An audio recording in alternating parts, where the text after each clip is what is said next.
Pamoja na stori zote hizo na imani zilizopo katika sehemu mbalimbali duniani, kuna swali moja muhimu sana ambalo haliwezi kuepukika.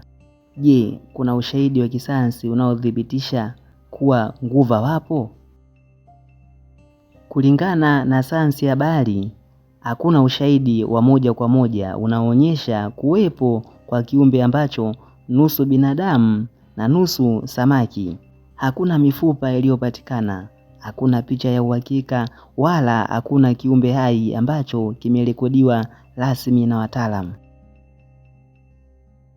Wataalamu wa bahari wanaeleza kuwa bahari ina viumbe wengi sana wa ajabu. Baadhi yao wanaweza kuonekana tofauti sana na tulivyozoea.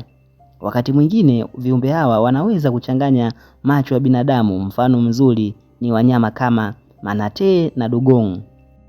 Hawa ni viumbe wanaoishi majini. Kwa mbali wanaweza kuonekana kama binadamu kwa sehemu ya juu ya mwili, hasa wakati wa mwanga mdogo au mtu akiwa mbali. Na katika historia kuna rekodi za mabaharia waliodai kuona nguva, lakini baadaye ikabainika kuwa walikuwa wameona viumbe kama hawa.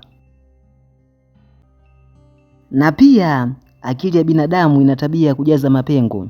Unapokuwa mahali penye giza ukiwa peke yako na unaona kitu ambacho hakieleweki vizuri, akili inaweza kutafsiri kitu hicho kwa njia tofauti. Hii inaweza kufanya mtu aamini kabisa kuwa ameona kitu fulani, wakati kwa uhalisia kilikuwa ni kiumbe kingine kabisa. Hadi leo hakuna ushahidi wa kisayansi unaothibitisha kuwa nguva wapo. Na ndio maana wataalamu wengi wanakubaliana kuwa hadithi hizi ni sehemu ya burudani, yaani simulizi za jadi ambazo zimepitishwa kutoka kizazi hadi kizazi.